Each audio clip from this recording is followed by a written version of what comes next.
पिछले कुछ सप्ताह में चीन के खिलाफ दुनिया जिस तरह से एकजुट हो रही है, उससे चीन के कान खड़े हो गए हैं।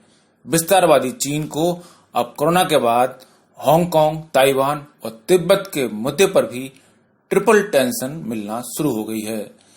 चीनी सीमा पर जो आक्रामक रुख चीन दिखा रहा है, उस पर सवाल उठ रहे हैं कि चीन खुद डर रहा है या चीन डरा रहा है। हांगकांग के विद्रोह से चीन हिल गया है। ताइवान की बढ़ती ताकत से वह पहले ही परेशान है। वहीं तिब्बत पर अमेरिका के रुख से चीन को एक और तनाव मिलना शुरू हो गया है।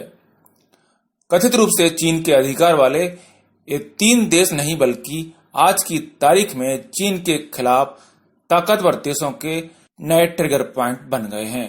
इसी ट्रिगर पॉइंट ने चीन को बैक फुट पर लाकर डरने को मजबूर कर दिया है। चीन के राष्ट्रपति शी जिनपिंग इस कदर खौफ में हैं कि उन्होंने अपनी सेना को युद्ध के लिए तैयार रहने तक के लिए कह दिया।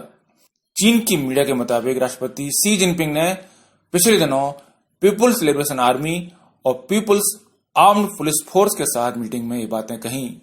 हालांकि चीनी राष्ट्रपति ने किसके खिलाफ युद्ध की तैयारी करने को कहा है, यह साफ नहीं है, लेकिन इतना साफ है कि इस वक्त दुनिया के चक्रव्यूह में चीन फंसा हुआ है। हांगकांग में राष्ट्रीय सुरक्षा कानून लागू करने से नाराजगी है, तो ताइवान को दुनिया में मान्यता मिलने से चीन परेशान है। वहीं तिब्बत को अलग देश की मान्यता देने का मुद्दा उठ गया है, तो कोरोना की जांच को लेकर दुनिया ने चीन को घेर रखा है।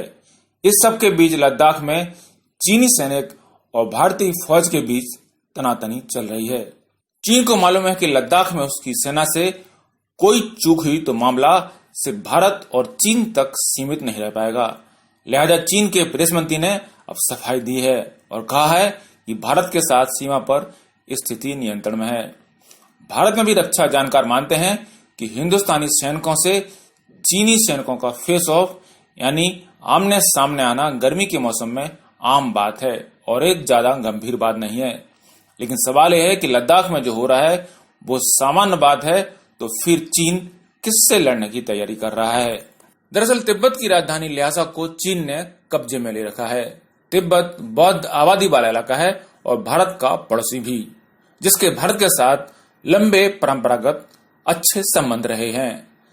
लेकिन 50 के दशक में चीन के कब्जे के बाद यहाँ के लोग भारत में आकर शरण ले चुके हैं। तिब्बत के सबसे बड़े धर्मगुरु दलाई लामा भी भारत में शरण लिए हुए हैं। इस तिब्बत को अलग देश का दर्जा देने की तैयारी अब अमेरिका ने की है। जिस दिन अमेरिका से खबर आई, उसी दिन चीन से युद्ध की तैयारी वाली खबर भी आ गई। ये महज संयोग भी हो सकता है, लेकिन इस संयोग का समीकरण यह है कि हांगकांग और ताइवान से ज्यादा भी चीन की दुखती रग है तिब्बत। दुनिया में जहां भी तिब्बत के लोग शरण लिए हुए हैं, वो वहां तिब्बत की आजादी की मांग बुलंद करते रहते हैं। अमेरिका ने पिछले हफ्ते ही चीन को कहा था कि वो तिब्बती धर्मगुरु पंचेन लामा को रिहा करे। पंचेन लामा जब 6 साल के थे, तब चीन ने उन्हें अपने कब्जे में ले लिया था। पूरी दुनिया जानती है कि चीन की नीति कब्जेबाज वाली है। पहले चीन ने तिब्बतियों को भगाकर वहां की जमीन पर कब्जा कर लिया। अब हांगकांग में उस विवादित कानून को लागू करके उसे हटाने की साजिश कर रहा है। इसके बाद ताइवान पर भी वो चढ़ाई कर सकता है। ऐसे में चीन सारी दुनिया की नजरों में अब खटकने लगा है। चीन की इसी रणनीति को काटने के लिए अमेरिका ने ताइवान, हांगकांग और तिब्बत को लेकर अब दखल देना शुरू कर दिया है। अमेरिका के विदेश मंत्री हांगकांग पर चीन की जोर जबरदस्ती पर नाराजगी दिखा चुके हैं। ट्रंप भी कड़े शब्दों में चेतावनी दे चुके हैं। ताइवान के राष्ट्रपति के शपथ ग्रहण समारोह में अमेरिकी विदेश मंत्री पोम्पियो शामिल भी हो चुके हैं। अब अमेरिकी कांग्रेस में तिब्बत को आजाद देश का दर्जा देने का प्रस्ताव अमेरिकी सांसद स्कॉट पेरी ने रखा है। अमेरिका की दिलचस्पी इसलिए है क्योंकि कोरोना काल में दुनिया की अर्थव्यवस्था का भट्टा चीन ने बिठा दिया है। दुनिया के देश परेशान हैं और चीन न सिर्फ अपनी दुकानदारी चमका रहा है, बल्कि कब्जे वाली चाल चलकर दुनिया को दादागिरी और धौंस दिखाने की कोशिश कर रहा है। इसलिए हो सकता है कि युद्ध की तैयारी वाला बयान जिनपिंग ने अमेरिका को और दुनिया को धौंस दिखाने के लिए दिया हो। चीन ये दिखाना चाहता है कि उसे दुनिया की कोई परवाह नहीं है। लेकिन चीन की धौंस अब काम नहीं आ रही। अब दुनिया ने भी तय कर लिया है कि उसे चीन की कोई परवाह नहीं है। दुनिया के सभी देश मिलकर चीन को कड़ा संदेश दे रहे हैं कि उसके अब सभी पापों का हिसाब किया जाएगा। चीन से बुरी तरह परेशान अमेरिका इस गठबंधन की अगुवाई कर रहा है। अमेरिका के अलावा इस गठबंधन में भारत भी अहम रोल अदा कर रहा है। ऑस्ट्रेलिया भी खुलकर चीन के कोरोना कांड पर सवाल खड़ा कर चुका है। जापान और चीन की दुश्मनी पुरानी है। इजराइल भी अमेरिका का बड़ा साझेदार है। नॉर्थ कोरिया की मदद करने वाले साउथ कोरिया की भी चीन से नहीं बनती है। और दुनिया का प्रमुख विकासशील देश ब्राजील भी अब चीन के खिलाफ गठबंधन में शामिल हो चुका है। ब्राजील इन दिनों कोरोना वायरस से बुरी तरह से परेशान है और वो इसके लिए चीन को जिम्मेदार मानता है। पिछले दिनों इन 7 देशों के विदेश मंत्रियों की बैठक अमेरिका के विदेश मंत्री माइक पोम्पियो ने बुलाई थी। बैठक में भारत, जापान, दक्षिण कोरिया, ऑस्ट्रेलिया, इजराइल और ब्राजील के विदेश मंत्री शामिल हुए थे। बैठक में कोविड-19 को लेकर अधिक से अधिक पारदर्शिता बरतने का मुद्दा उठा। सेहत से जुड़े संकट से निपटने के लिए अंतर्राष्ट्रीय व्यवस्था कायम करने की बात हुई। अमेरिका के अलावा जापान और ऑस्ट्रेलिया ने भी चीन पर सवाल खड़े किए हैं। 7 देशों के विदेश मंत्रियों की बैठक से चीन को बड़ा संदेश दिया गया। इस बैठक को अमेरिका के राष्ट्रपति ट्रंप की ओर से चीन पर लगातार निशाना साधने की रणनीति के अगले चरण के तौर पर समझा जा रहा है। दुनिया में इस बात पर सहमति बन चुकी है कि चीन से ही कोरोना आया और कोरोना को चीन ने छुपाया और WHO पर दबाव डालकर फिर अपना पक्ष मजबूत किया। जानकारों के मुताबिक आने वाले वक्त में चीन के खिलाफ ऐसी मुहिम और तेज होने वाली है। दरअसल जिस तरह की भावनाएं चीन के खिलाफ पूरी दुनिया में बन चुकी हैं, उसके देखते हुए अब पूरी दुनिया के देश चीन के खिलाफ एकजुट होने लगे हैं और इस मीटिंग को चीन के खिलाफ निर्णायक लड़ाई की शुरुआत माना जा रहा है।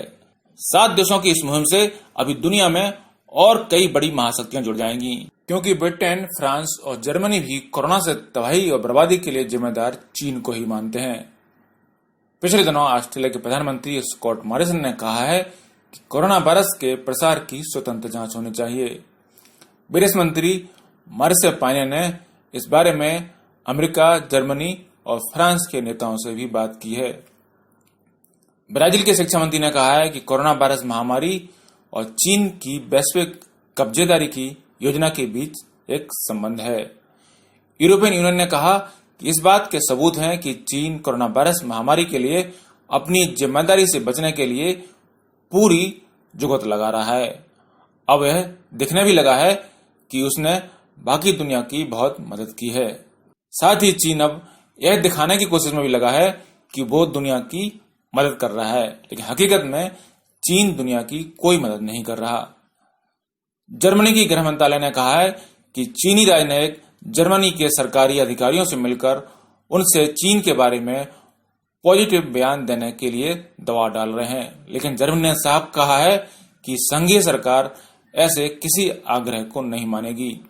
ब्रिटेन के मंत्री माइकल गोव ने कहा है कि चीन ने कोरोना वायरस के बारे में बहुत सी बातें छिपाई हैं और उसे इस संकट के गुजर जाने के बाद अंतर्राष्ट्रीय समुदाय के सवालों और जांच का सामना करना पड़ेगा।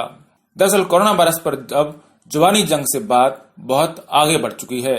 अमेरिकी राष्ट्रपति ट्रंप ने कहा है कि अमेरिका कोरोना वायरस से हुए नुकसान का हर्जाना चीन से लेगा। ट्रंप प्रशासन ने वुहान की प्रयोगशाला में सहयोग करने वाले अमेरिकी शोधकर्ताओं की फंडिंग रोक दी है। अमेरिकी सरकार के मुख्य पेंशन फंड को चीनी कंपनियों के शेयर में निवेश नहीं करने के आदेश दिए गए हैं। अमेरिका के जस्टिस डिपार्टमेंट ने अमेरिकी शिक्षण संस्थाओं में चीनी प्रभाव को कुचलने की योजना पर काम शुरू कर दिया है।